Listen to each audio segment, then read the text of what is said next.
अथ मन्त्रपाठः।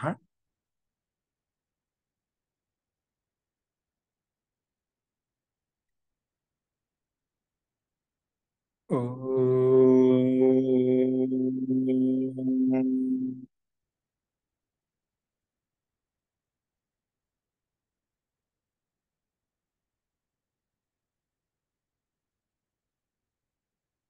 सहनाववतु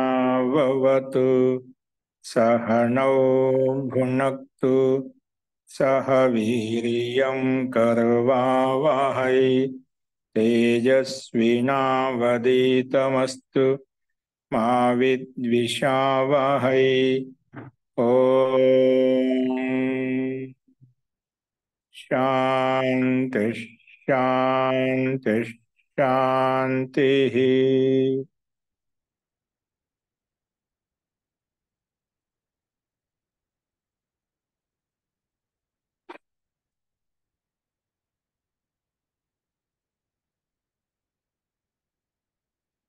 సర్వేభ్యో నమః. మనము అష్టాధ్యాయీకరణ పాఠంలో ఐదవ అధ్యాయంలో రెండవ పాదం ప్రారంభించుకున్నాము. అందులో 19వ సూత్రం వరకు మనం చెప్పుకున్నాము. నిన్న చెప్పిన పాఠంలో ఎవరికైనా ఇంకేమైనా సందేహాలు ఉన్నాయా? నేను చెప్పిన పాఠ సందేహాలు అడగచ్చు.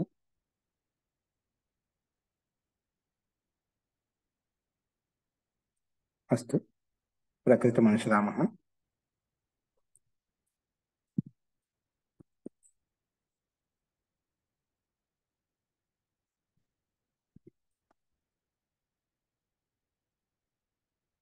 చూడండి, 20వ సూత్రము రెండవ పాదంలో ఐదవ అధ్యాయం యొక్క రెండవ పాదంలో 20వ సూత్రం. శాలీన కౌపీనే అదృష్టాకార్యయోః. శాలీన కౌపీనే అదృష్టాకార్యయోః. ఇది మనకు సూత్రము. శాలీన కౌపీనే ద్వితీయ విభక్తి ఏకవచనం, ప్రథమ విభక్తి ద్వివచనం.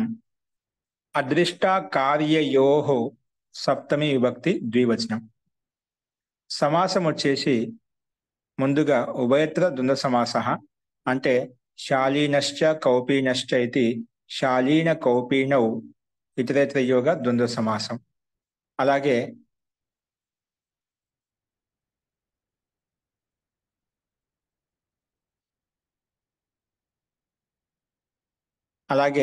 నెక్స్ట్ అదృష్టశ్చ కార్యశ్చ అదృష్ట కార్యౌ తయోః అదృష్ట కార్యయోః. తయోః అదృష్ట కార్యో, అదృష్ట శబ్దము కార్య శబ్దం రెండు ఉన్నాయన్నమాట.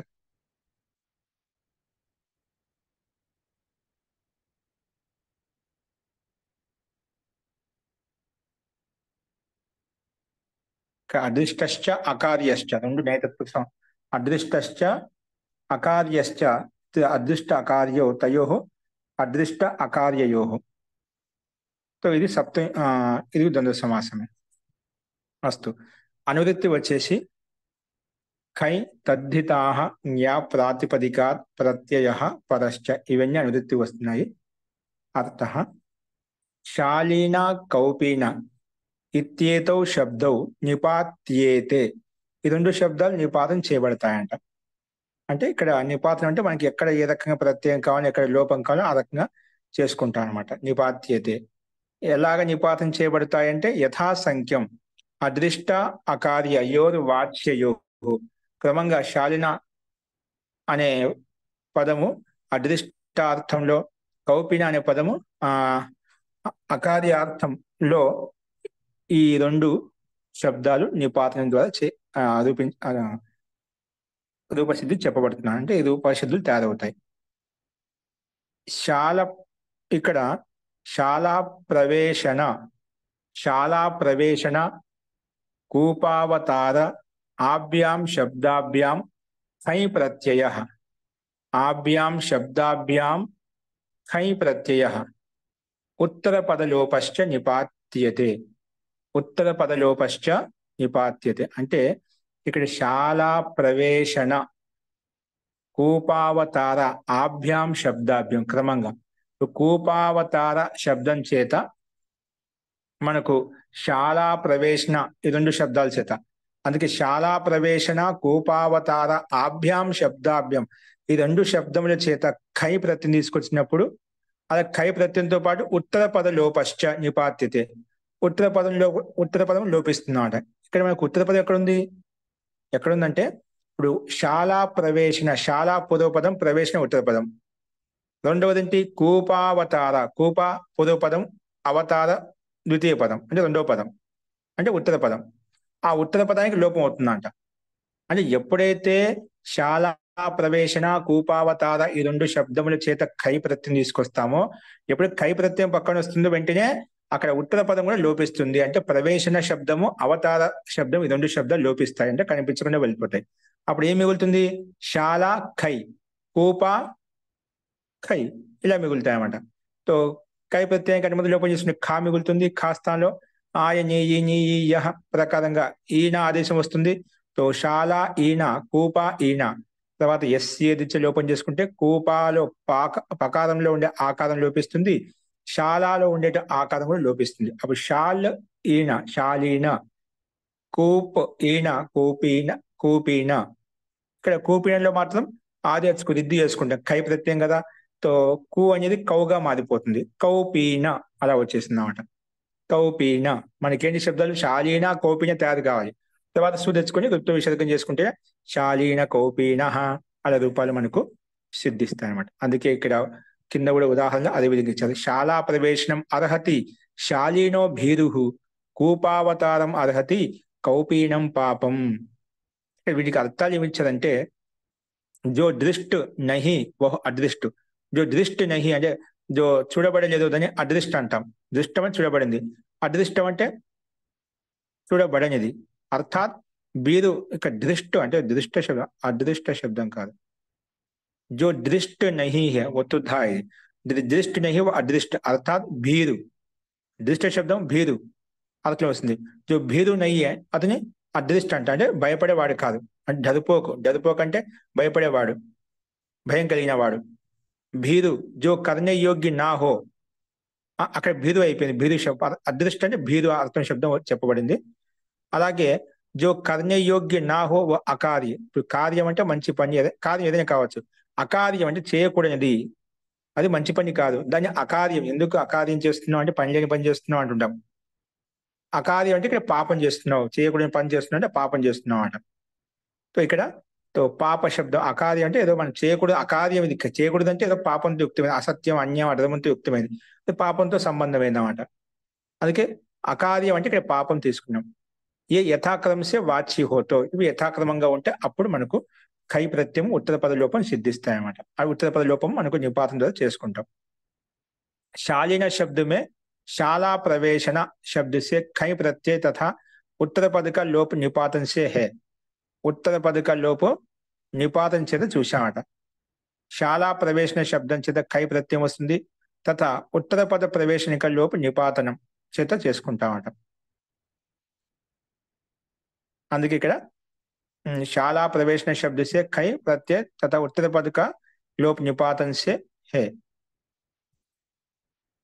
इसी प्रकार కూపావతార शब्द से भी खै प्रत्यय उत्तर पद का అవతార లోపం చేశాం కాబట్టి శాలీన భీరు కౌపీనం పాపం అనే రూపాలు మనకు సిద్ధించాయి.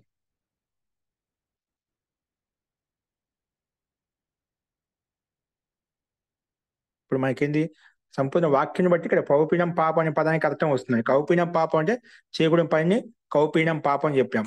భీరు ఈ శాలీన శబ్దం చెప్పుకున్నామంట. శాలీన శబ్దం చేత భీరు అంటే మనం చెప్పాం కదా, భయపడేవాడు.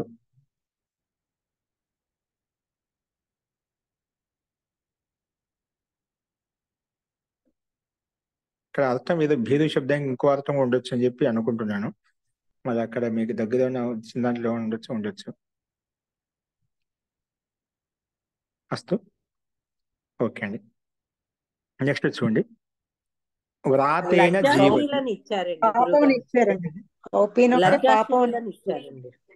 ఒక్కటి చెప్పండి.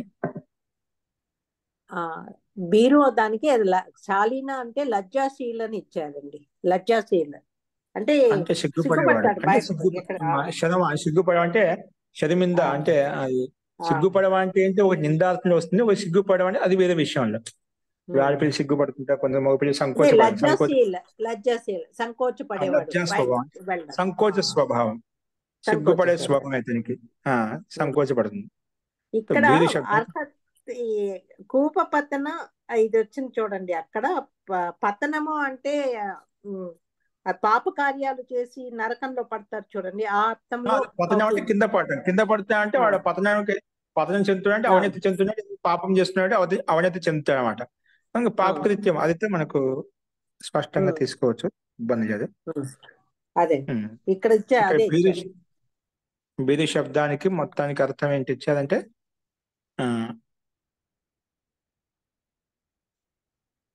లజ్జాశీలని సిద్ధాంత లజ్జాశీల స్వభావం, సంకోచపడే స్వభావం తీసుకోవాలి. వస్తుంది ఇలాగ తీసుకోండి. నెక్స్ట్ చూడండి అయితే, వ్రాతేన జీవతి, వ్రాతేన తృతీయ విభక్తి ఏకవచనం, జీవతి క్రియాపదం. జీవతి క్రియాపదం, నేను క్రియాపదంతో మనము సమాసం అవుతుందని. క్రియాపదం ఇక్కడ సమాసం క్రియాపదంతో ఎప్పుడు కాదు, కానీ అక్కడ మనకు సమస్త పదంలో వచ్చామంట, అది క్రియాపదం కాదు, వాళ్ళ శబ్దం అనమాట. అందుకే మనం సమాసం చేసుకున్నాం. ఎక్కడొచ్చింది, ఏదో భవిష్యత్తు శబ్దం ఏదో వచ్చింది అన్నమాట. వస్తు నెక్స్ట్ చూడండి, వ్రాతేన తృతీయ విభక్తి ఏకవచనం, జీవతి క్రియాపదం. అనువృత్తి వచ్చేసి ఖై తద్ధితాః జ్ఞాపరాతిపదికాత్ ప్రత్యయ పరశ్చ. అర్థ సూత్రంలో తృతీయ విభక్తితో యుక్తమైనటువంటి శబ్దం మనకు ప్రత్యక్షంగా ఉంది ఇక్కడ. అస్తు తృతీయ సమర్థాత్ వ్రాత ప్రాతిపదికాత్ జీవతి ఇత్యేతస్మిన్నర్థే ఖై ప్రత్యయో భవతి. తృతీయ సమర్థవంతమైనటువంటి వ్రాత అనే ప్రాతిపదికం చేత జీవతి ఇత్యేతస్మిన్ జీవిస్తున్నాడు అనే అర్థంలో ఖై ప్రత్యయో భవతి, ఖై ప్రత్యయం వస్తుంది. ఉదాహరణకి వ్రాతేన జీవతి వ్రాతీనః, వ్రాతేన జీవతి వ్రాతీనః. ఇక్కడ వ్రాతేన జీవతి అంటే ఇక్కడ ఏమి ఇచ్చారంటే యహ వ్రాతేన నిర్దేశించే తృతీయ సమర్థ విభక్తిక గ్రహణ. ఓకే, ఇక్కడ ద్వితీయ సూత్రం ఇచ్చిన ద్వితీయ సమర్థవంత నిర్దేశం చేత ఇక్కడ తృతీయ సమర్థవంతమైన విభక్తి అని చెప్పి తీసుకున్నాం. తో భిన్న భిన్న జాతి అనియత్ వృత్తి వాళ్ళ మనుష్యు అంటే భిన్న భిన్న జాతి మరియు అలాగే అంటే భిన్న భిన్న జాతి ఉండొచ్చు, అలాగే అనియత్ వృత్తి వాళ్ళ మనుష్యు అంటే నియతమైన వృత్తి ఉండదు అతనికి. ఒకరోజు ఒక పని చేస్తాడు, ఒకరోజు ఇంకో పని చేస్తాడు, అట్లా నిశ్చితమైన వృత్తి ఉండదు అటువంటి వ్యక్తి. అనియత వృత్తి వాళ్ళ మనుష్యు జోకి శారీరక పరిశ్రమ అది కలిగే జీవిక కమాతే. అది ఏదో పని ఒక రకంగా ఉంటుంది, ఇంకొక పని ఒక రకంగా ఉంటుంది. అట్లా ప్రతిరోజు పని చేసే వ్యక్తికి ఆ వృత్తిని భిన్న భిన్నంగా ఉంటుంది, ఒకే రకమైన పని ఉండదు అన్నమాట. అటువంటి వ్యక్తిని ఇక్కడ జీవిక మనిషి శారీరక పరిశ్రమ ఆది కలిగే జీవిక కమాతే హే అంటే ఆ రోజు డబ్బు సంపాదించుకునే వేతన అంటే మనం కూలీ చేసుకుని పని చేసుకునేవాడు. ఏ రోజు పని చేసుకుంటే ఆ రోజు ధనం తీసుకునేవాడు, డబ్బులు తీసుకునేవాడు, జీవిక కొరకు ప్రయత్నం చేసేవాడు. అస్తు ఉన్ పహాడి మనుష్యోంకో సమూహకు వ్రాత్ కేతే. అలాగే జీవిక కమాతే అంటే ఎక్కువ పహాడి మనుషులు అంటే కొండల్లో ఉండేటువంటి వాళ్ళు ఆ రకంగా ఆ రోజు పనిచేసి డబ్బులు సంపాదిస్తూ ఉంటారు అన్నమాట. ఆ రోజు పని చేసుకుంటే ఆ కొండ ప్రాంతాల్లో ఏదైనా కావచ్చు, జీవిక నిమిత్తంగా ఏ వృత్తి చేస్తున్నాడు అటువంటి ఉన్ మనుష్యోంకో అంటే ఉన్ పహాడి అంటే కొండల్లో ఉండే మనుషుల యొక్క సమూహాన్ని వ్రాత్ కేతే. వ్రాత్ శబ్దం ఇక్కడ మనుషుల యొక్క సమూహం. ఏ మనుషుల యొక్క సమూహం అంటే ఆజీవిక కొరకు చేసేటువంటి మనుషుల యొక్క సమూహం. చేస్తున్నటువంటి వ్యక్తులు ఎవరైతే ఉన్నారో, మనుషులు ఎవరైతే ఉన్నారో అటువంటి వాళ్ళు ఎక్కువగా కొండ ప్రాంతాల్లో ఉండేవాళ్ళు, కొండల మీద ఉండేటువంటి వాళ్ళు, అటువంటి వాళ్ళు ఎక్కువగా ఇది చేస్తుంటారు అన్నమాట. ఎందుకంటే అటువంటి స్థాయిలో ఉంటున్నా అంటే వాళ్ళకు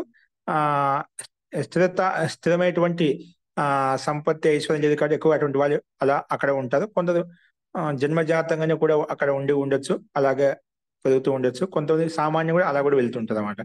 అక్కడ ఎందుకంటే అది కొండ ప్రాంతాల్లో నివసించినప్పుడు అక్కడ ఎక్కడ మనకు ఏది ఉండదు అన్నమాట. అంటే ఎక్కడే ఉండొచ్చు, అక్కడ ఇబ్బంది అనుకూలంగా కొంచెం స్థాన విశేషాన్ని ఏర్పరచుకొని అస్తు. తో అటువంటి వ్యక్తుల్ని ఇక్కడ మనుషుల యొక్క సమూహాన్ని వ్రాత శబ్దం చెప్పుకున్నాం. ఉనక జో జీవికోపార్జన కా కామ్ హే, వాళ్ళు జీవించడానికి ఉపార్జనం చేసేటువంటి ప్రయత్నం చేసేటువంటి పని ఏదైతే ఉందో వహుబి వ్రాత్ కహాత, అటువంటి వ్యక్తి పనిచేసిన వ్యక్తిని కూడా వ్రాత్ వ్యక్తి అని చెప్తాం. అంటే జీవిక అంటే కష్టపడి సంపాదించిన వ్యక్తి వ్రాత్ అనే శబ్దంతో ప్రస్తావించుకుంటాం.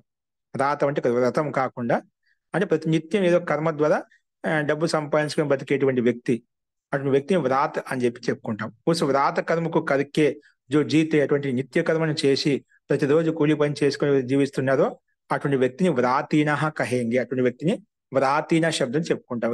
నిత్యం ఏదో కర్మ చేసుకుంటూ బతికేటువంటి వ్యక్తిని వ్రాతీన అంటే ప్రతి నిత్యం వ్రతం ద్వారా, అంటే ఒక వ్రతంతో యుక్తమైన వ్రతం ఎలాగ నిత్యం నిరంతరంగా చేస్తూ ఉంటామో ఆ ప్రతి నిత్యం ఏదో ఒకటి పని చేసుకుని ఆజీవికను సంపాదిస్తూ ఉంటాడు. అటువంటి వ్యక్తిని వ్రాతీన అనే శబ్దంతో మనం ప్రస్తావించుకుంటాం. అందుకే వ్రాతేన జీవతి, వ్రాతం ద్వారా అంటే ప్రతిరోజు కర్మ ద్వారా, పని ద్వారా, వృత్తి ద్వారా, భిన్న భిన్న కర్మల ద్వారా ఎవరైతే జీవనం కొనసాగిస్తున్నారో అటువంటి వ్యక్తిని వ్రాతీన అని చెప్పి చెప్పుకుంటాము. సో అటువంటి వ్రాతిని తృతీయ భక్తితో ఉంది కదా, తృతీయ సమర్థవంతమైనటువంటి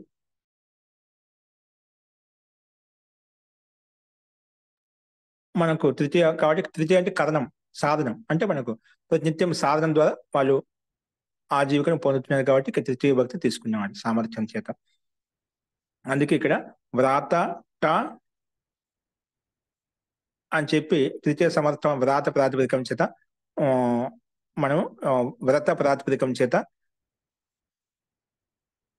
కై ప్రత్యయం తెచ్చుకుంటాం. కై ప్రత్యయం ఎనిమిది యోగిస్తుంటే కా మిగులుతుంది. తర్వాత కై ప్రత్యయం అనేది తదితి ప్రత్యయం కాబట్టి కృత్ తదితి సమాసాశ్చ ప్రకారంగా మొత్తానికి ప్రాతిపదిక సంధ్య, ప్రాతిపదిక సంధ్య ఉంది కాబట్టి సుపోధాతు ప్రాతిపదిక యోగ ప్రకారంగా వ్రత టా అని టా విభక్తికి లోపం చేస్తాము. ఇప్పుడు వ్రత ఖా మిగులుతుంది.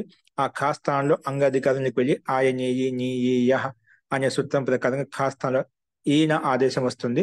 తో వ్రత ఖ ఈయన.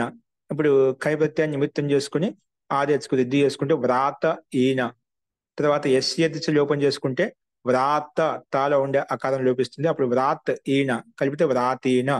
తర్వాత సు తెచ్చుకొని దుత్వ విసర్గం చేసుకుంటే వ్రాతీన అనే రూపం మనకు సిద్ధిస్తుంది. వ్రాతీన అంటే చెప్పుకునేప్పుడే అదే విధంగా అర్థం తీసుకోవాలి. నెక్స్ట్ చూడండి, సాప్తపదీనం సఖ్యం. సాప్తపదీనం ప్రథమ విభక్తి ఏకవచనం, సఖ్యం ప్రథమ విభక్తి ఏకవచనం. అనువృత్తి వచ్చేసి ఖై తద్ధితాః జ్ఞా ప్రాతిపదికాత్ ప్రత్యయ పరశ్చ. ఇవన్నీ అనువృత్తి వస్తున్నాయి. అర్థః సాప్తపదీనం ఇది నిపాత్యతే. సాప్తపదీనం ఇది నిపాతే. సూత్రంలో సాప్తపదీనం శబ్దం ఉంది కదా, అది నిపాత్యతే, నిపాతం చేయబడుతుందంట. అంటే నిపాతం ద్వారా ఆ శబ్దం సిద్ధిస్తుంది. ఎలా సిద్ధించిందంటే చూద్దాం. ముందు ఈ అర్థంలో సఖ్యవాచ్యం ఉన్నప్పుడు, సఖ్యార్థం అభిధేయాత్మకంగా ఉన్నప్పుడు, వాచకంగా ఉన్నప్పుడు సిద్ధిస్తుందంట. ఏంటంటే సప్తపద శబ్దాత్ ఖై ప్రత్యయో నిపాతితే.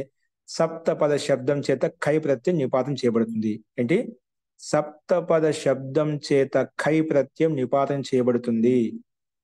సప్తపద శబ్దం చేత ఖై ప్రత్యయం నిపాత్యతే, నిపాతం చేయబడుతుంది. పదం ఏంటి? సప్తపద. ఆ సప్తపద శబ్దం ఖై ప్రత్యయం వచ్చింది. ఖైకి అనుబంధం లోపం చేస్తే ఖా మిగులుతుంది. కాక స్థానంలో ఈయన ఆదేశం వస్తుంది. సప్తపద ఈయన. పదలో ఉండే ఆకారం లోపిస్తే ఎస్ ఏది చెప్తాగా సప్తపద ఈయన కలిపితే సప్తపదీన. అదే అక్కడ ఖై ప్రత్యయం కాబట్టి ఆ తెచ్చుకు దిద్దుగు చేసుకుంటాం. సాప్తపదీన. తర్వాత సు తెచ్చుకుని సుస్థానంలో అమ్మో అమ్మి పూర్వహ చేసుకుంటే సాప్తపదీనం అనే రూపం సిద్ధిస్తుంది అన్నమాట. చూడు, అదే విధంగా ఉదాహరణ ఇచ్చేది ఇక్కడ. సప్తభిః పదైః అవాప్యతే సాప్తపదీనం. సప్తభిః పదైః అవాప్యతే అంటే సప్తపది शब्द से कई प्रत्यय का निपातन है. శాస్త్రీయ మర్యాదానుసార వివాహ మే ఒక శాస్త్ర మర్యాదానుసారంగా వివాహంలో సప్తపది 7 అడుగులు వేస్తాం కదా.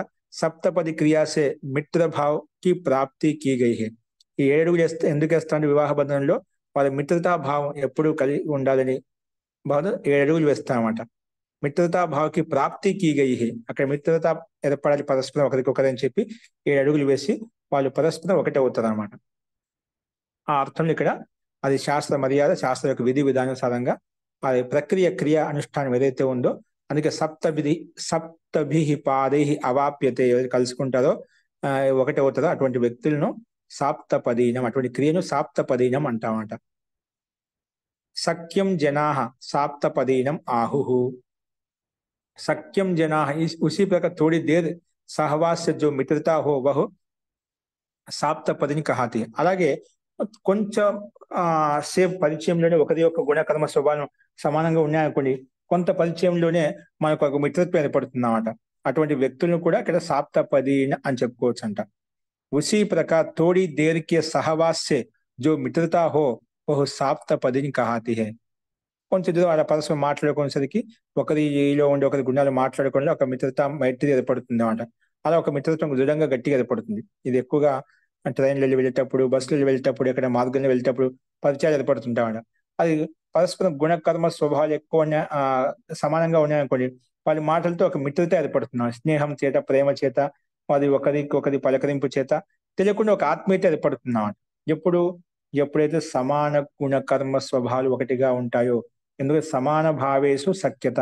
సమాన భావేషు సఖ్యత అంటే మిత్రత.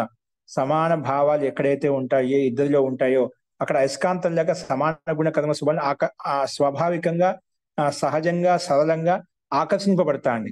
ఒకరి వాళ్ళ హావభావాలు, వాళ్ళలో మాట్లాడే మాటలు ఒకరినొకరు తెలియకుండానే ఒక ఆత్మీయతని కలిగివదో, ఏదో మనం తెలిసిన వాళ్ళతో మాట్లాడినట్టుంది, తెలిసిన వాళ్ళతో ఇక్కడ అనుబంధం ఏర్పడినట్టుంది. అది అంతా మన వాళ్ళే అంతా కలిసిపోయే విధంగా, అంటే దాంట్లో వేరు పృథక్ భావన అనేది ఏర్పడదు అన్నమాట. ఎప్పుడు సఖ్యత్వం ఉన్నప్పుడు. ఎందుకంటే సఖ్యత్వం ఎట్లా వస్తుంది? సమాన భావేషు సఖ్యత అని చెప్పాను. సమాన భావనలు అంటే సమాన గుణ కర్మ స్వభావ ఇద్దరు సమానంగా ఉంటే అప్పుడు తెలియకుండా సఖ్యత్వం ఏర్పడుతుంది, సమాన గుణత్వం ఏర్పడుతుంది. అందుకే వాళ్ళకి మిత్రత ఏర్పడుతుంది అన్నమాట. అటువంటి వ్యక్తులను కూడా అది కొంతమందికి త్వరలో ఏర్పడుతున్నది, దీర్ఘకాలంగా ఉంటుందన్నమాట. ఓకేనా? ఫస్ట్ అందరికీ మిత్రత కూడా అందరికీ అంత త్వరగా గట్టిపడదు. కొంత స్వార్థం కొరకు మిత్రతత్వం చేసే వాళ్ళు ఉంటారు, ఏదో ప్రయోజనం ఉద్దేశించి మిత్రత్వం చేసే వాళ్ళు ఉంటారు. అలా ఉండకూడదు. అంటే అక్కడ మిత్రత అనేది ఒకరిలో ఉండే గుణ కర్మ స్వభావం బట్టి ఉత్పన్నం అవుతుంది. ఒకరి మధ్య ఉండే సమర్పణ త్యాగం చేత మిత్రత ఏర్పడుతున్నాడు. కేవలం ఏదో స్వార్థం కొరకు చేసేది. అన్నింటిలో కష్టంలోనూ సుఖంలోనూ అన్ని రకాలుగా సహాయపడేటువంటి వ్యక్తి, అన్ని సమయాల్లో ముందుండేటువంటి వ్యక్తి, ఎప్పుడు హితం కోరుకునే వ్యక్తి, ఒకరికొకరి హితం కోరుకునే వ్యక్తిత్వం భావన ఎదుకైతే ఉంటుందో, నా అనే భావన ఎక్కడైతే ఉంటుందో, ఆ నా అనే భావన కారణంగా మనం మన కుటుంబ సభ్యులకి ఎంతవరకు త్యాగం చేస్తామో అన్నా అనుకునే వాళ్ళ కోసం మనము ఈ కుటుంబ సభ్యులే కావాల్సిన వాళ్ళు కుటుంబ సభ్యులే కావాల్సిన వాళ్ళు అవసరం లేదు. మన అనుకున్నప్పుడు ఎవరైతే మనం ప్రేమిస్తున్నామో, ఎవరైతే ఆరాధిస్తున్నామో, ఎవరైతే పూజిస్తున్నామో, ఎవరినైతే గౌరవిస్తున్నామో, అట్లా మన అనుకునే వాళ్ళు ఎవరైతే ఉన్నారో అటువంటి వాళ్ళకు మనం ఎంతైనా త్యాగం చేస్తాం, ఎంతైనా ఏం చేయడానికి సిద్ధంగా ఉంటాం. అటువంటి సందర్భంలో కూడా అది మనకు అంటే మన అనే భావన ఏర్పడింది కాబట్టి, పరస్పరం ప్రీతి ఏర్పడింది కాబట్టి అలా చేస్తూ ఉంటాం. అలాంటి సందర్భంలో కూడా సఖ్యం జనాహ సాప్తపదీనం ఆహు. అంటే ఎప్పటికైతే జనుల మధ్య సఖ్యత ఏర్పడిందో, సఖ్యం అంటే మిత్రత ఏర్పడిందో, కొంచెం సమయంలో, అల్ప సమయంలో అటువంటి వ్యక్తులు కూడా సాప్తపదీనం ఆహు. అటువంటి వ్యక్తులు కూడా సాప్తపదులు అని చెప్పుకున్నాము. ఎందుకంటే ఎక్కువ తక్కువ సమయంలో మహా అంటే ఒక 7 అడుగులు వేసిన తర్వాత అక్కడ అంటే ఒక అనుమానం మనకు సందాసం. ఇప్పుడు ఎంత తక్కువ సమయంలో 10-12 నిమిషాలు మాట్లాడే వాళ్ళు పరిస్థితి 7 అడుగులు వేసినా నాకు తెలిసిపోతుందన్నమాట వాళ్ళ మాటల్లో. అందుకే దాని కూడా సాప్తపదం కింద చెప్పుకున్నామట. అస్తు. ఈ రకంగా సూత్రంలో మనకు నిపాతం ఎలా చేయబడింది అది ఇంటూ చూశాను అనమాట. కై ప్రత్యయం వచ్చేసి అక్కడ మనం పూర్వంలో చెప్పిన విధంగానే రూపసిద్ధిని తయారు చేసుకోవాలి. నెక్స్ట్ చూడండి, అయ్యంగ వీణం సంజ్ఞాయాం. అయ్యంగ వీణం ప్రథమ విభక్తి ఏకవచనం, సంజ్ఞాయాం సప్తమి విభక్తి ఏకవచనం. అనువృత్తి ఖై తద్దితాహ జ్ఞా ప్రాతిపదికాత్ ప్రత్యయ పరశ్చ. ఇవన్నీ అనువృత్తి వస్తున్నాయి. అర్థ సూత్రంలో ఉంది సంజ్ఞాయం చెప్పి, సంజ్ఞాయాం విషయే అయ్యంగ వీణం ఇది నిపాత్యతే. సూత్రంలో అయ్యంగ వీణం శబ్దం అయితే నిపాతం ద్వారా తయారు చేసుకున్నాం. ఎలా తయారు చేసుకున్నాం? హి అఘో దోహ శబ్దస్య, హ్యగో దోహ శబ్దస్య స్థానే హియంగు ఆదేశ. హ్యగో దోహ శబ్ద స్థానంలో, హ్యగో దోహ శబ్దం అంట, ఆ హ్యగో దోహ శబ్దస్య స్థానే హియంగు ఆదేశ. హియంగ్ ఆదేశం వస్తుంది. హియంగు ఇది అంటే మొత్తం ఆ శబ్దం తీసేసి దాని స్థానంలో హియంగు అనే ఆదేశం వస్తుందన్నమాట. హియంగు ఆదేశం వస్తుందన్నమాట. హియంగ్ ఆదేశ. ఖై ప్రత్యయశ్చ, అలాగే ఖై ప్రత్యయం కూడా వస్తుందన్నమాట. ఖై ప్రత్యయశ్చ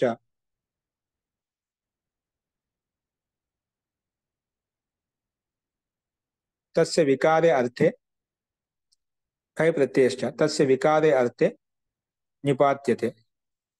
తస్య వికారే అర్థే నిపాత్యతే. తస్య వికారే అర్థే నిపాత్యతే. అస్తు.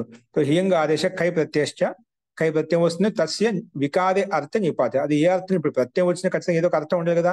అలా ప్రత్యయం లేకుండా ఖాళీగా ఉండదు, ఏదో ఒకటి అలా ఏం లేకుండా స్వార్థంలోనే వస్తుందన్నమాట. అట్లా ఏదో ఒక అర్థంలో ఉంటుంది.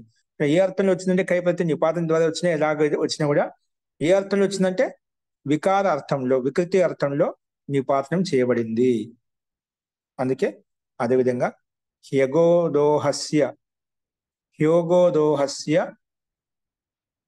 వికార హయ్యంగవీణం, యోగోదోహస్య వికార హయ్యంగవీణం అని చెప్పుకున్నాం. వికారం దాన్ని హయ్యంగవీణం చెప్పుకున్నాం. ఘృతస్య సంజ్ఞ ఏష, ఘృత నెయ్యి యొక్క వాచక శబ్దం ఇది. ఇక్కడ హయ్యంగవీణ ఇది ఘృతస్య సంజ్ఞ అంటే నెయ్యి యొక్క వాచక శబ్దం. అస్తు. హయ్యంగవీణం అనేది హయ్యంగవీణం घी को कहते हैं. ఇక్కడ హ్యగోదోహ శబ్ద కే స్థాన్ మే ఏ శబ్దం? హ్యగోదోహ శబ్దం తీసుకున్నాము. హ్యగోదోహ శబ్ద స్థానంలో హియంగ ఆదేశం వచ్చిందన్నమాట. హియంగ ఆదేశం వచ్చింది. తథా ఉస్క వికార అర్థంలో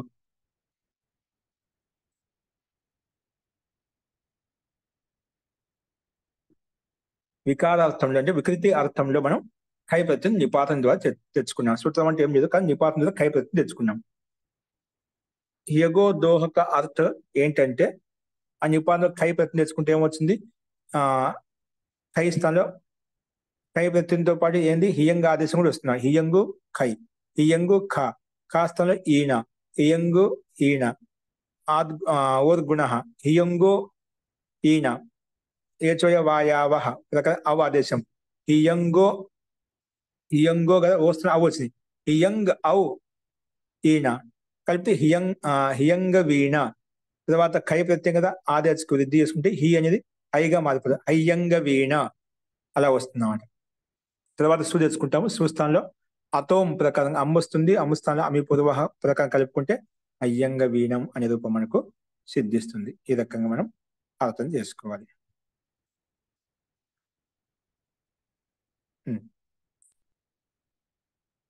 అంటే ఈ రకంగా రూపాన్ని తయారు చేసుకున్నాం. ఇక్కడ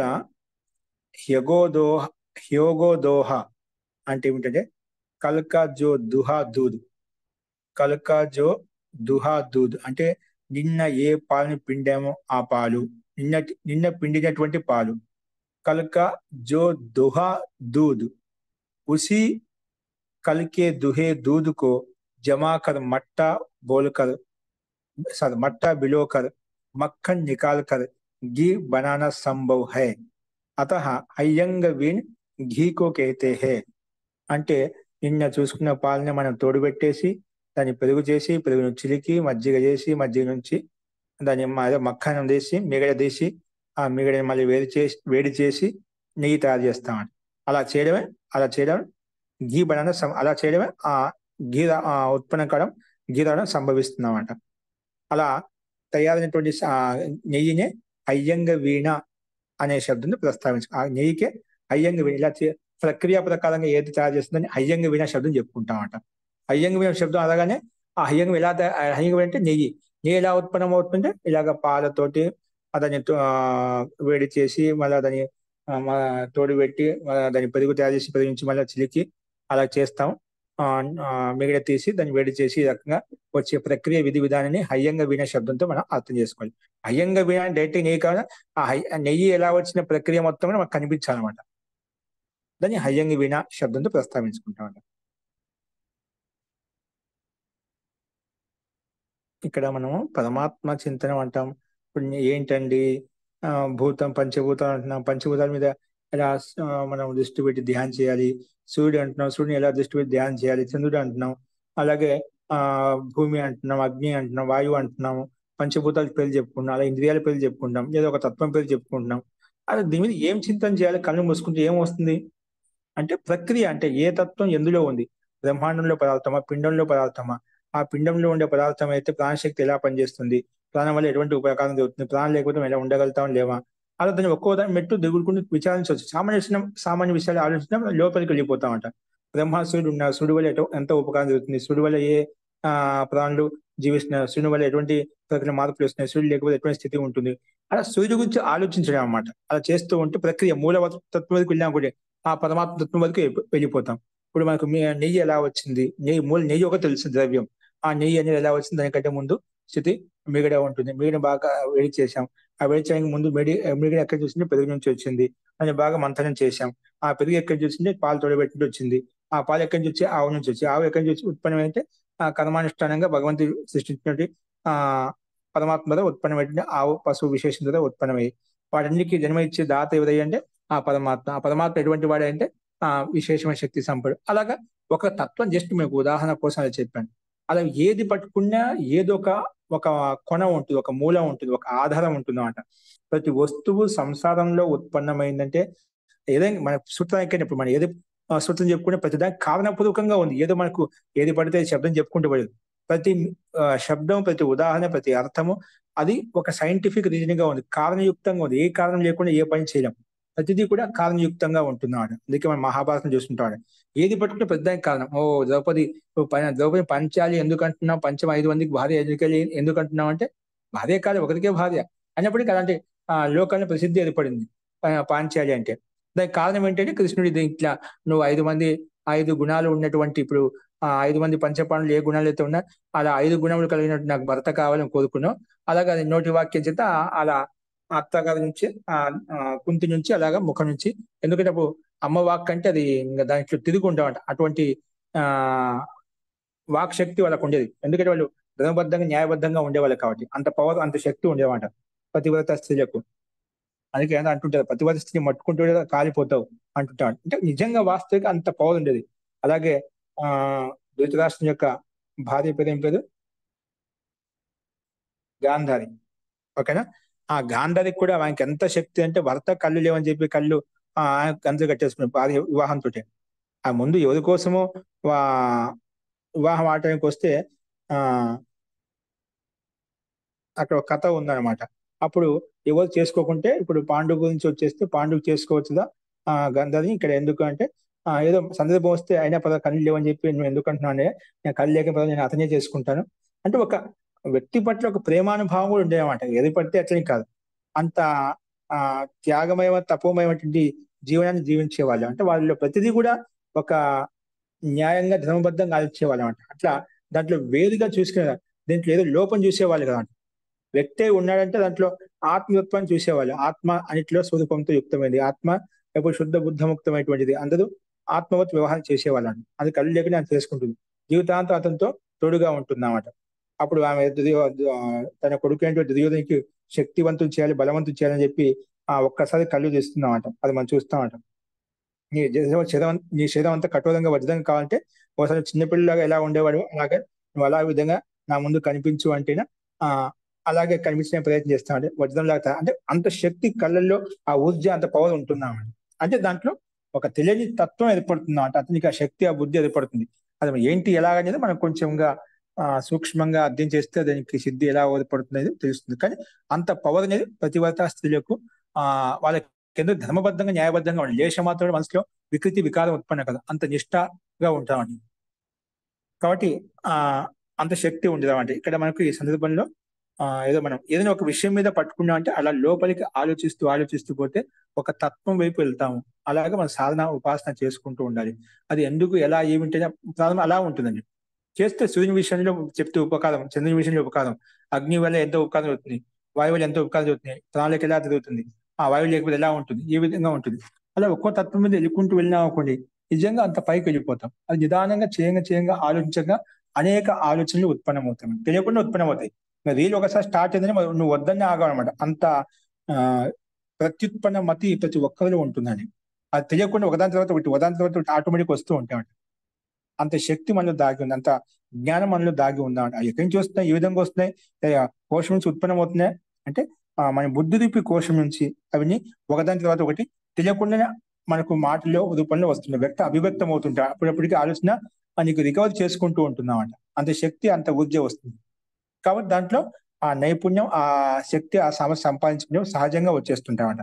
ఆ పని స్టార్ట్ చేయగానే అన్ని కూడా బుద్ధిని ఆకర్షించుకుంది, బుద్ధి అలాగే పనిచేస్తుంది నీకు. అస్తు సందర్భంగా చెప్పాను.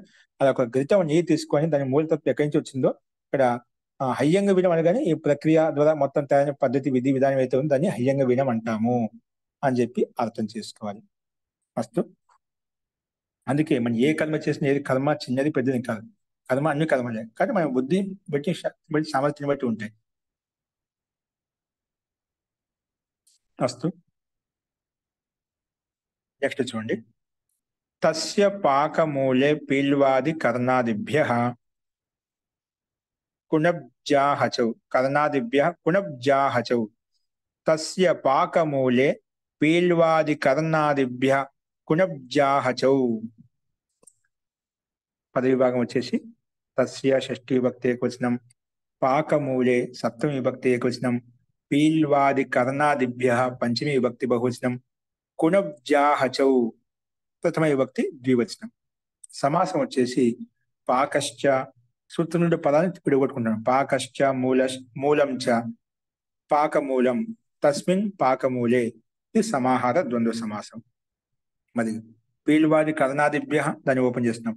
పీలు ఆదిరి ఏషాం తే పీలువాదయ, పీలు శబ్దం ఆదిలో ఉంది ఏ శబ్దాలకైతే దాన్ని పీలువాది శబ్దాలని చెప్పుకున్నాను. పీలువాది గణంలో ఉండే శబ్దాలు పీలువాదికి తేషాం ఏషాం అని శబ్దం, ఏషాం అంటే ఏషాం శబ్దానం బహువచనం వచ్చింది. పీలు ఆదిరి ఏషాం తే పీల్వాదయ తేష పీల్వా తేభ్య పీల్వాదిభ్య, ఇది బహుది సమాసం. అలాగే కర్ణాదిభ్య దీనిలో ఇంకో గణం కూడా ఉంది. కర్ణ ఆదిరి ఏషాం తే కర్ణాదయ తేభ్య కర్ణాదిభ్య, ఇది బహువ్రీహి సమాసం. కర్ణ ఆదిరి ఏషాం తే కర్ణాదయ తేభ్య కర్ణాదిభ్య, ఇది బహువ్రీహి సమాసం అని చెప్పి చెప్పుకున్నాం. అస్తు ఇప్పుడు ఈ పీలువాది గణాన్ని కర్ణాది గణంలో కర్ణాది గణం తీసుకొని కలిపి చెప్తున్నాం. పీలువాదయశ్చ కర్ణాదయశ్చ, ముందు అక్కడ పీలువాది అంటే ఏమిటి, కర్ణాది అని చెప్పుకున్నాం, ఓపెన్ చేసి చెప్పుకున్నాము. ఇప్పుడు మొత్తం సమూహం తీసుకున్నాం అండి. పీలువాదయశ్చ అంటే పీలువాది గణంలో శబ్దాలు, కర్ణాదయశ్చ అంటే కర్ణాది గణంలో శబ్దాలు. ఈ రెండింటిని కలిపితే పీలువాది కర్ణాదయ అలా వచ్చేస్తున్నాడు. తేభ్య పీలువాది కర్ణాదిభ్య, ఇతరేతర యోగ ద్వంద్వ సమాస. ఇలా మనం ఎందుకంటే దీనివల్ల మొత్తం పదం యొక్క స్వరూపం ఇంకా విడగొట్టుకొని ఒక్కొక్క పదానికి అర్థం తెలుసుకుంటాం. సమస్త పదం యొక్క స్వరూపం ఏంటి దాన్ని విడగొట్టుకుంటూ ఇలాగా విగ్రహవాక్య రూపాలు చూసినట్లయితే పదం యొక్క అర్థం స్పష్టంగా తెలుస్తుందన్నమాట. ఏ పదాలు ఉన్నాయి, ఏ అర్థాన్ని బోధిస్తుంది, ఎలా బోధిస్తుంది, ఎవరిని బోధిస్తుంది, దేనికి ప్రాధాన్యత ఇవ్వబడింది, ఇటువంటి విషయాన్ని మనకు విగ్రహవాక్యం ద్వారా తెలుస్తాయి సమాసంలో.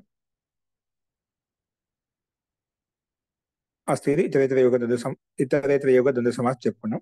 కుణబ్జాహచ, ఇది కూడా మనం ఓపెన్ చేసినట్లయితే కుణబ్చ జాహచ్ కుణబ్జాహచ్ కుణబ్జాహచ్, ఇది ఇతరేతర యోగ ద్వంద్వ సమాసం. ఇతరేతర యోగ ద్వంద్వ సమాస. అస్తు అనువృత్తి వచ్చేసి తద్దితాః జ్ఞా ప్రాతిపదికాత్ ప్రత్యయః పరశ్చ, ఇవన్నీ అనువృత్తి వస్తున్నాయి. అర్థః తస్య శబ్దం షష్ఠీ భక్తి ఏకవచనం. ఆ సామర్థ్యం ఇస్తే ఇక్కడ షష్ఠీ సమర్థవంతమైన స్థితి తీసుకుంటున్నాం. అర్థః తస్యేతి, తస్య ప్లస్ ఇతి తస్యేతి ఆద్గుణః, తస్య ఇతి షష్ఠీ సమర్థేభ్యః పీల్వాదిభ్యః కర్ణాదిభ్యశ్చ, పీల్వాది గణంలో శబ్దాలు ప్రాతిపదికాలు, కర్ణాదిభ్యశ్చ కర్ణాది గణంలో ఉండే ప్రాతిపదికాలు, పీల్వాదిభ్యశ్చ కర్ణాదిభ్యశ్చ ప్రాతిపదికేభ్యో యథాసంఖ్యం క్రమంగా పాకమూలయోర్ అర్థయోః కుణబ్జాహచ్ ఇత్యేతౌ ప్రత్యయౌ భవతః. కుణప్ ప్రత్యయం జాహచ్ ప్రత్యయం, ఈ రెండు ప్రత్యయాలు వస్తాయి. కుణప్ జాహచ్ ఇత్యేతౌ ప్రత్యయౌ భవతః, ఈ రెండు ప్రత్యయాలు వస్తాయి. కుణప్ జాహచ్, ఈ రెండు ప్రత్యయాలు అంట. కుణప్ జాహచ్ ఇత్యేతౌ ప్రత్యయౌ భవతః, ఈ రెండు ప్రత్యయాలు వస్తాయని చెప్పుకున్నాం. అస్తు ఉదాహరణ వచ్చేసి పీలూనాం పాకః పీలుకుణః, పీలూనాం పాకః పీలుకుణః. ఎక్కడేంటి మనకు కుణ ప్రత్యయం వచ్చింది. పీలూనాం పాకః పీలుకుణః, కర్కందునాం పాకః కర్కందుకుణః. ఈ పిలువాది గణంలో ఉండే 2 శబ్దాలు తీసుకున్నాము. కర్ణాదిభ్యలో కర్ణస్య మూలం కర్ణజాహం, జాహత్ ప్రత్యయం వచ్చిందన్నమాట. కర్ణస్య అక్షస్య అక్షేహి మూలం, అక్షేప్తం కదా, అక్షేహి మూలం అక్షిజాహం. ఇలాగా మనకు రూపాలు కనిపిస్తున్నాయి. అంటే షష్ఠి సమర్థవంతమైనటువంటి పీలు శబ్దము, షష్ఠి సమర్థవంతమైన కర్కందు శబ్దం.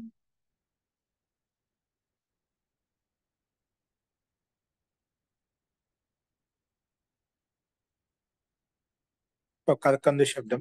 అలాగే కర్ణాది గణంలో కూడా కర్ణ శబ్దం, అక్షి శబ్దం. సో ఇవి షష్ఠి సమర్థవంతమైనటువంటి శబ్దాలు తీసుకోవాలి. పేలు శబ్దం చేత కర్కందు శబ్దం చేత మనం కునప్ తెచ్చుకుంటాం. పీలు కునప్, కర్కందు కునప్. కునప్ అనుమతిలో చేస్తే కొను మిగులుతుందన్నమాట. కునప్ అనుమతిలో చేస్తే కొను మిగులుతుందన్నమాట. ఇక్కడ కుణప్క అనుబంధం చేస్తే కేవలం పకారం మాత్రం వెళ్తుంది, కుణ పూర్తిగా ఉంటుందండి. కుణ పూర్తిగా ఉంటుంది. కర్కందు ప్లస్ కుణ కలిపితే కర్కందు కుణ. అలాగే పీలు ప్లస్ కుణప్క అనుబంధం చేస్తే కుణ మిగులుతుంది, పీలు కుణ. అలాగే పీలు కుణ, కర్కందు కుణ ఇలా వచ్చిన తర్వాత మన కృదంతం కాబట్టి ప్రత్యయాలు సూదెచ్చుకొని ఋతు విసర్గం చేసుకుంటాం. పీలు కుణ, కర్కందు కుణ. అలాగే కర్ణ శబ్దం చేత, అక్షి శబ్దం చేత కూడా జాహత్ ప్రత్యయం తెచ్చుకుంటాం. జాహత్ ప్రత్యయానికి అనుమతి లోపం చేస్తే జాహ మిగులుతుంది అన్నమాట. అదే కర్ణ జాహ, అక్షి జాహత్క అక్షి జాహ. తర్వాత సూ తెచ్చుకొని సూస్థానం అమ్ము అమి పూర్వ చేసుకుంటే కర్ణ జాహం, అక్షి జాహం అనే రూపాలు మనకు సిద్ధిస్తామన్నమాట. ఈ రకంగా మనం ఈ పిలువాది గణంలో ఉండేటువంటి కర్ణాది గణంలో ఉండే ప్రాతిపదికం చేత పునప్పు జాహత్ అనే 2 ప్రత్యయాలను తయారు చేసుకుంటాము. ఫస్ట్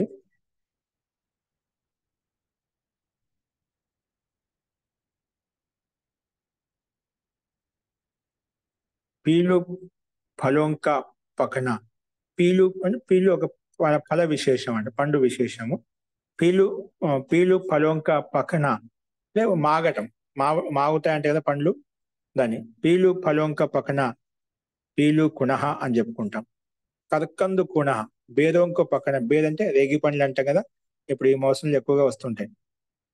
బేది అంటే రేగి పండ్లు, రేగి పండ్లు పక్కన అంటే మావటం అంటే మాగటం, మరి కర్కందు కుణ అంటాం. కర్ణ జాహం, కానికే నీచేక బాగ్, సారీ కానికే నీచేక భాగం, చెవు యొక్క కింది భాగాన్ని కర్ణ జాహం అంటే. కర్ణ చెవు, జాహం అంటే ఇప్పుడు ప్రతి యొక్క అర్థాన్ని కలుపుకుంటే కర్ణ జాహం అంటే చెవు యొక్క కింది భాగము.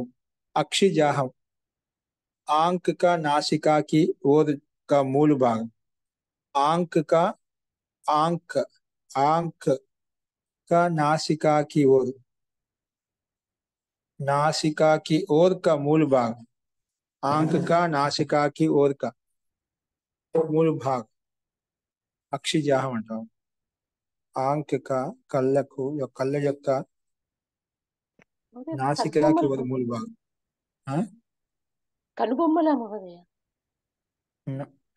కాదు, సెంటర్ లో కనుబొమ్మల మధ్యలో, సెంటర్ లో ఉంది కదా, 2 కనుబొమ్మల మధ్యలో. नासिका की ओर नहीं, आंख का नासिका की ओर मूल भाग. ఆంక్ కళ్ళకు నాసికాకి ఓర్ మూల భాగం ఏదైతే ఉందో ఆ భాగం. ఆంక్ కా నాసికాకి ఓర్, ఆంక్ కా కళ్ళు నాసికాకి వైపు, కళ్ళు నాసికాకి వైపు మూల భాగం ఏదైతే ఉందో దాన్ని అక్షి. కనుబొమ్మల మధ్యలో స్థలం ఉంటుంది కదా మహోదయ, బొట్టు పెట్టుకుంటాం, దాన్ని ఏమంటాం? అది కాదండి, మూలము అని చెప్పే సూత్రంలోనే ఉంది కదండి. దాని యొక్క ఆరిజిన్ అదే స్టార్టింగ్ పాయింట్ అక్కడ కళ్ళు అక్కడ మొదలవుతుంది కదా, ముక్కు కళ్ళు, అది మూలం అని చెప్పి దేంట్లో ఇచ్చారు కదండి, సూత్రంలోనే ఇచ్చారు కదండి.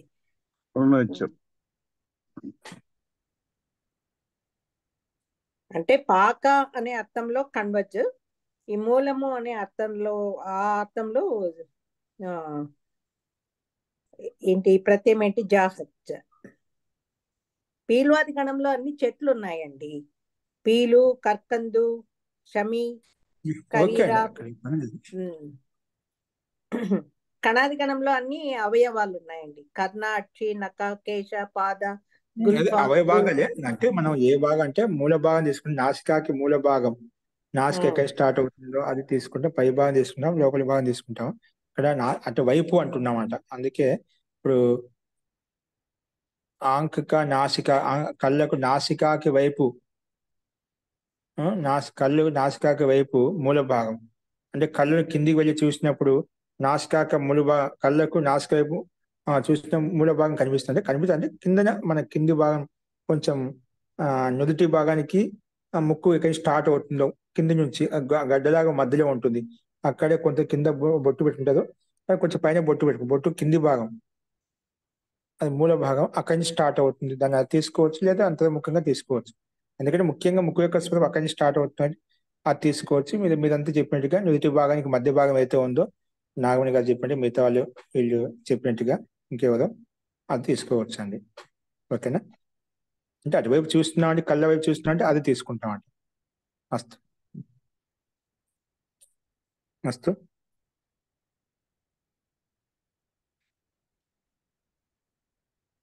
ఓకే అండి. సో మనకు రూపసిద్ధ సామాన్యంగానే ఉంది. నెక్స్ట్ చూడండి, పక్షాత్తి. పక్షాత్ పంచమీ విభక్తి ఏకవచనం, తిహి ప్రథమ విభక్తి ఏకవచనం. అనువృత్తి వచ్చేసి తస్య మూలే తద్ధితాః జ్ఞా ప్రాతిపదికాత్ ప్రత్యయః పరశ్చ, ఇవన్నీ అనువృత్తి వస్తున్నాయి. అర్థః షష్ఠీ సమర్థాత్ పక్ష ప్రాతిపదికాత్ మూలే అభిధేయే తిహి ప్రత్యయో భవతి. మూల అభిధేయాత్మకంగా ఉన్నప్పుడు తి ప్రత్యయం వస్తుంది.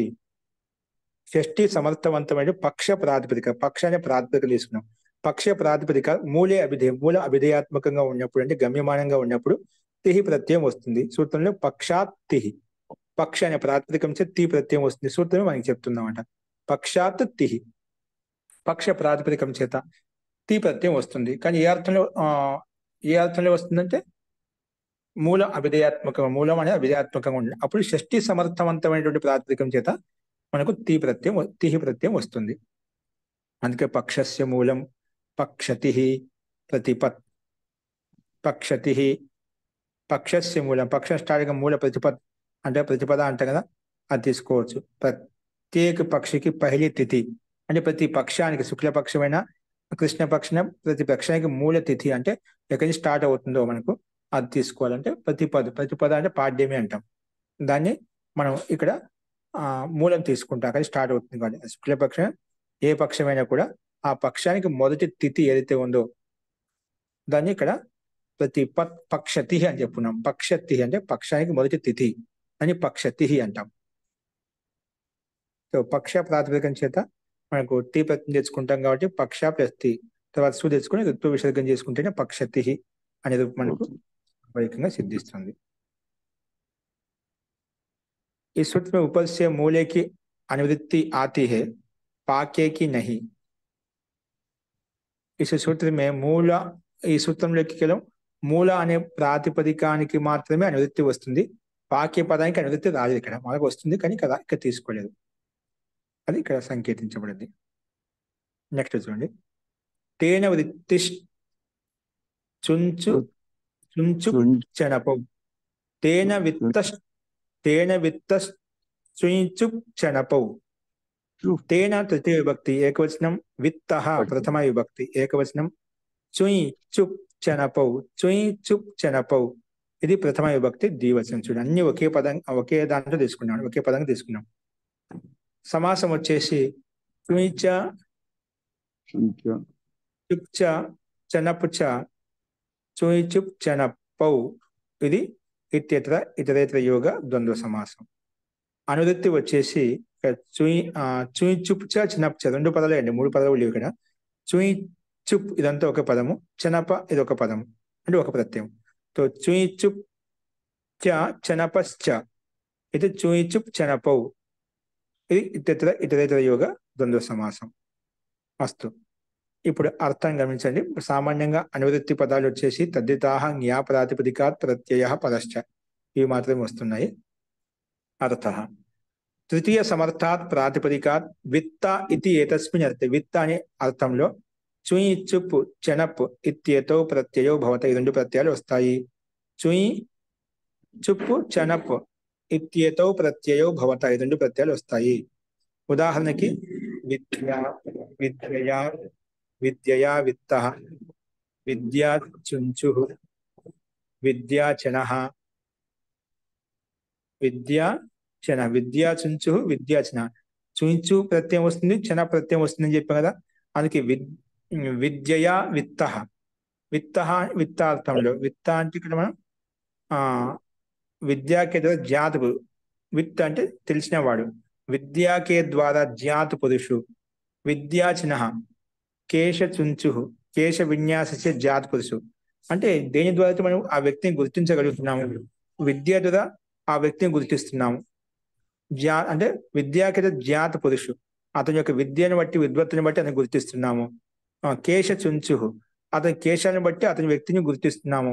కేశాలు ఎక్కువగా దీర్ఘంగా ఉన్నాయి, రింగులుగా ఉన్నాయి, లేదంటే కేశాలు విశేషంగా ఉన్నాయి, అది ఏదైనా కావచ్చు. సో కేశ శుంచు, కేశ విన్యాసం జాత పురుషు, అటువంటి పురుషుణ్ణి. అదే కేశచన, కేశచన అని కూడా పిలుస్తాం. లేదా కేశ చుంచు అని చుంచు అని కూడా పిలుస్తాం. కేశ అనే ప్రాతిపదికం చేత కేశ అనే ప్రాతిపదికం చేత చుంచు ప్రత్యయం తెచ్చుకుంటే చుంచు వస్తుంది. చిన్న ప్రత్యయం తెచ్చుకుంటే కేశచన అనే రూపం మనకు సిద్ధిస్తుంది అన్నమాట. అందుకే విద్యయా విత్త. విత్త తెలిసినవాడు, తెలియబడతాడు. విద్యా తెలియబడిన ఆ వ్యక్తిని విద్యా చుంచు అంటాం, లేదా విద్యాచన అంటాం.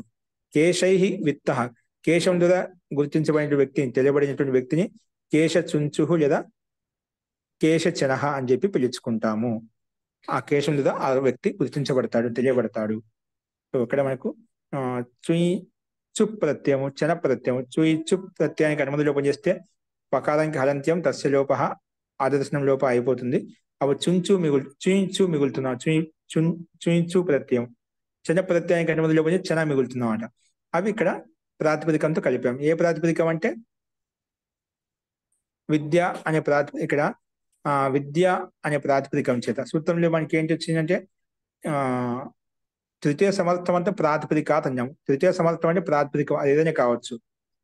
కాదు విత్తార్థంలో ఉండాలి, తెలియబడతాడు అనే అర్థమే ఉండాలి. అటువంటి అర్థంలో మనకు ఏ ప్రాతిపదికమైనా సరే అక్కడ విత్త ఇది ఏతస్మిన్ అర్థే చుంచుపు చన ఇత్యేతో ప్రత్యయో భవతి. రెండు ప్రత్యయాలు వస్తాయని చెప్పి సూత్రం మనకు ప్రస్తావించింది. ఉదాహరణ కూడా అదే విధంగా ఇవ్వబడ్డాయి. కేవలం చుంచు ప్రత్యయానికి చన ప్రత్యయానికి అనుమతి లోపం చేసుకుని ఋతు విసర్గం చేసుకుంటే సరిపోతుంది. రూపసిద్ధి సామాన్యంగానే కనిపిస్తున్నాయి. రూపసిద్ధులు సామాన్యంగా చూసాం. అస్తు. నెక్స్ట్ చూడండి. వినైభ్యాం నానాయౌ న సహ. వినైభ్యాం నానాయౌ న సహ. వినైభ్యాం పంచమీ విభక్తి ద్వివచనం. నానాయౌ ప్రథమ విభక్తి ద్వివచనం. న సహ అవ్యయపదం. వినైభ్యాం అనేది పంచమీ విభక్తి ద్వివచనం. నానాయౌ ప్రథమ విభక్తి ద్వివచనం. న సహ ఇదంతా ఒకే పదం, అవ్యయపదం. సమాసం వచ్చి చూడండి. ఇప్పుడు ఉభయత్ర ఇతరేతర యోగ ద్వంద్వ సమాస. ఉభయత్ర అంటే వినైభ్యాం నానాయౌ. చూడండి. విశ్చ నైశ్చ వినయౌ తాభ్యాం వినయాభ్యాం ఇతరేతర యోగ ద్వంద్వ సమాసం. విశ్చ నైశ్చ. అలాగే నానాయౌ ఇలా విడగొట్టుకోవాలి. వినయ్ని ఎలా విడగొట్టు, విశ్చ ఒకటి నైచ ఒకటి విడగొట్టుకున్నాం. విశ్చ నైశ్చ వినయౌ తాభ్యాం వినయాభ్యాం. నానాయౌలో ఎలా విడగొట్టుకున్నాం అంటే నాచ నాయిచ, నాచ నాయిచ నానాయౌ. ఇది ఇతరేతర యోగ ద్వంద్వ సమాసం. అస్తు. అనువృత్తి వచ్చేసి తద్దితాహ జ్ఞా ప్రాతిపదికాత్ ప్రత్యయ పరశ్చ. ఇవన్నీ అనువృత్తి వస్తున్నాయి. అర్థ ఇది ఎక్కువగా మనం ఉపయోగించుకుంటాం ద్వితీయ భక్తి నియమాల్లో. న సహ. న సహ అంటే పృథక్ భావే వర్తమానాభ్యాం. పృథక్ భావే, పృథక్ అని వేరు అనే అర్థంలో. పృథక్ భావే వర్తమానాభ్యాం, వర్తమానంలో ఉన్నటువంటి ప్రాతిపదికం చేత పృథక్ భావే వర్తమానాభ్యాం వి నై ఇత్యేతాభ్యాం ప్రాతిపదికాభ్యాం వి నై ఇత్యేతాభ్యాం ప్రాతిపదికాభ్యాం యథాసంఖ్యం నా నాయ్ ఇత్యేతౌ ప్రత్యయౌ భవతః స్వార్థే స్వార్థార్థంలో ఇక్కడ న సహ అంటే సాత్ నహి, న సహ పృథక్ భావే, న సహ సహ అంటే తోటి, నా సహ తోటి నహి అంటే లేకినట్టు లేకుండా, సాత్ నహి అని దాన్ని ఓపెన్ చేసాం. పృథక్ భావ్ అంటే వేరు అర్థం, సాత్ మన వెంట లేడు అంటే వేరుగా ఉన్నాడు, అందుకే పృథక్ భావ్ అర్థం తీసుకున్నాం డైరెక్ట్ గా. పృథక్ భావే అర్థే నా సహ అంటే పృథక్ భావే అర్థంలో, పృథక్ భావే వర్తమానాభ్యాం అంటే పృథక్ భావార్థంలో భిన్న భిన్న అర్థంలో, వేద అనే అర్థంలో ఉన్నటువంటి వర్తమానాభ్యాం ప్రాతిపదికాభ్యాం, వర్తమానంలో ప్రాతిపదిక ఏదైతే ఉందో వర్తమానాభ్యం వి ప్రాతిపదికాభ్యం నై ప్రాతిపదిక, వి అనే ఒక ప్రాతిపదికం చూడండి, ఇక్కడ ఉపసర్గం తీసుకుని వి అనే ప్రాతిపదికం తీసుకుని ఇక్కడ ఈ సందర్భంలో వి నై ఇత్యేతాభ్యాం ప్రాతిపదికాభ్యం యథాసంఖ్యంగా, వి అనే ప్రాతిపదికం చేత యథాసంఖ్యం అని చెప్పాం కదా, నా ప్రత్యయం వస్తుంది. నై ప్రాతిపదికం చేత నై అనే ప్రాతిపదికం చేత నాయ్ అనే ప్రత్యయం వస్తుంది. చూడటానికి అన్ని రెండు ఇక్కడ పైన కింద ప్రత్యయాలుగా కనిపిస్తున్నాయి, కానీ ఇక్కడ వి నై ఇత్యేతాభ్యాం ప్రాతిపదికాభ్యాం ఈ రెండు ప్రాతిపదికం చేత క్రమంగా యథాసంఖ్యం నా నాయ్ ఇత్యేతౌ ప్రత్యయౌ భవతః ప్రత్యయాలు వస్తాయి. ఏ అర్థంలో వస్తాయి అంటే స్వార్థార్థంలో, అంటే ప్రకృతి యొక్క అర్థాన్ని అంటే ప్రాతిపదికం యొక్క అర్థాన్ని చెప్పడం కొరికే వస్తాయి, అంటే వి యొక్క అర్థాన్ని చెప్పడం కొరికే వస్తాయి, నై అనే పదం యొక్క అర్థాన్ని చెప్పడం కొరికే వస్తాయి. అంటే వికి ఏ అర్థం అవుతుందో నైకి ఏదైతే అర్థం ఉందో అదే అర్థం వస్తుంది. అందుకే ఇక్కడ అదేవిధంగా ఉదాహరణ ఇవ్వబడ్డాయి. అంటే వి అనే ప్రాతిపదికం చేత క్రమంగా నా ప్రత్యయం వస్తుంది, నై అనే ప్రాతిపదికం చేత నాయ్ అనే ప్రత్యయం వస్తుంది. ఇది ప్రత్యయో భవతః స్వార్థార్థంలో వస్తాయని చెప్పి మనం చెప్పుకున్నాం. సో ఉదాహరణకి వినా, నా ఈ రెండు ఉదాహరణలు వచ్చాయి. అంటే వి ప్రాతిపదికం చేత క్రమంగా తీసుకోండి, వి అనే ప్రాతిపదిక నా ప్రత్యయం తీసుకున్నాం, వి ప్లస్ నా కలిపేసాం, అంత ఏం లేదు ఇక్కడ. వి అనే ప్రాతిపదిక నా ప్రత్యయం కలుపుకుంటే వినా వచ్చేసింది. మన సూత్రంలో వినా యోగంలో ద్వితీయ భక్తి వస్తుంది అంటుంటా కదా, నానా యోగంలో ద్వితీయ భక్తి వస్తుంది, మొత్తం వినా లేకుండా చూడు వి అనే ప్రాతిపదిక నా ప్రత్యయం కలుపుకుంటే వినా, ఇక్కడ అనుబంధ లోపం కూడా డైరెక్ట్ గా నా ప్రత్యయం వచ్చింది, వి ప్లస్ నా వినా శబ్దం తయారైపోయింది. అలాగే నా ప్రాతిపదికం చేత నాయ ప్రత్యయం చేసుకుంటాం, నాయకి అనుబంధ లోపం వస్తే నాని పోతుంది, నా అయిపోయింది అన్నమాట, వినా నాన్న. ఓకే, ఈ రెండు ఉదాహరణలు మనకు కనిపించాయి. ఏ అర్థంలో కనిపించాయంటే స్వార్థార్థంలో, అంటే ప్రాతిపదికం అర్థంలో వచ్చాయి. ప్రాతిపదికం ఏంటి ఇక్కడ అంటే పృథక్ భావే వర్తమానాభ్యాం వి నై ప్రాతిపదికాలు, పృథక్ వేరు అనే అర్థంలో వర్తమానము వి ప్రాతిపదికము, వేరుగా అనే అర్థంలో ఉన్నటువంటి నై ప్రాతిపదికం, ఈ రెండు వేరు అనే అర్థంలో భిన్న భిన్నంగా అనే అర్థంలో మనకు ఉండేటువంటి ప్రాతిపదికం చేత క్రమంగా నా నై ఈ రెండు ప్రత్యయాలు వచ్చినప్పుడు వినా నానా అనే రెండు శబ్దాలు సిద్ధిస్తాయి. వి నై इन प्रातिपदिकों से यथासंख्य करके ना तथा नाय प्रत्यय होते हैं स्वार्थ में. परिशिष्ट 1:1:37 में सिद्धि देखिए. వినా శబ్దానికి నానా శబ్దానికి మనం 1వ అధ్యాయంలో 1వ పాదంలో 37వ సూత్రంలో అక్కడ మనకు వీటికి రూపసిద్ధి పరిశిష్టం ఇవ్వబడింది, అక్కడ గమనించమని చెప్తున్నది. ఒకసారి అక్కడ చూడండి, అక్కడ సామాన్యంగానే ఉంది, డైరెక్ట్ కలిపేసుకోవడమే. కాబట్టి ప్రక్రియ విధానం ఇప్పుడు మనం అర్థం చేసుకున్నప్పుడు ఇప్పుడు చూసిన విధంగా సర్వ విభక్తి మహోదయ సూత్రము సర్వ విభక్తి ఆ సూత్రానికి రూపసిద్ధిలో పరిశిష్టం మనకి ఇవ్వబడింది. ఇప్పుడు చూస్తే కొంచెం బాగా అర్థమవుతుంది. అక్కడ ఒకసారి నేర్చుకోండి, ఓపెన్ చేసి అవసరమైతే అదొక సూత్రం ఓపెన్ చేసి మీరు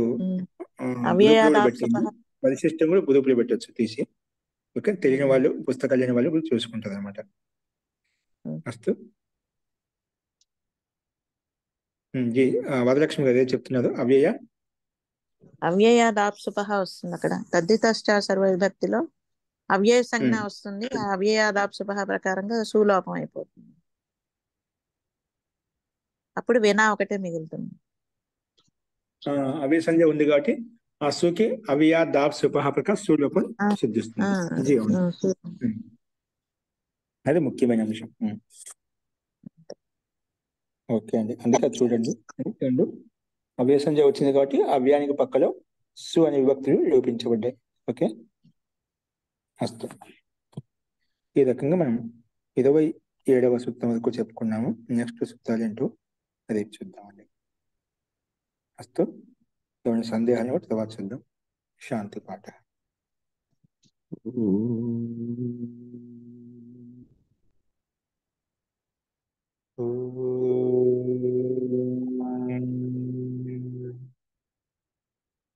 द्यौ शान्तिरन्तरिक्षगं शान्तिः पृथिवी शान्तिरापः शान्तिरोषधयः शान्तिः वनस्पतयः शान्तिर्विश्वे देवाः शान्तिर्ब्रह्म शान्तिः सर्वं शान्तिः शान्तिरेव शान्तिः सामा शान्तिरेधि। ॐ शान्ति शान्ति शान्तिः।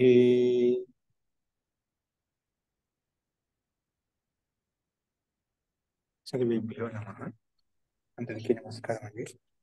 నమస్తే మహోదయ. నమస్తే.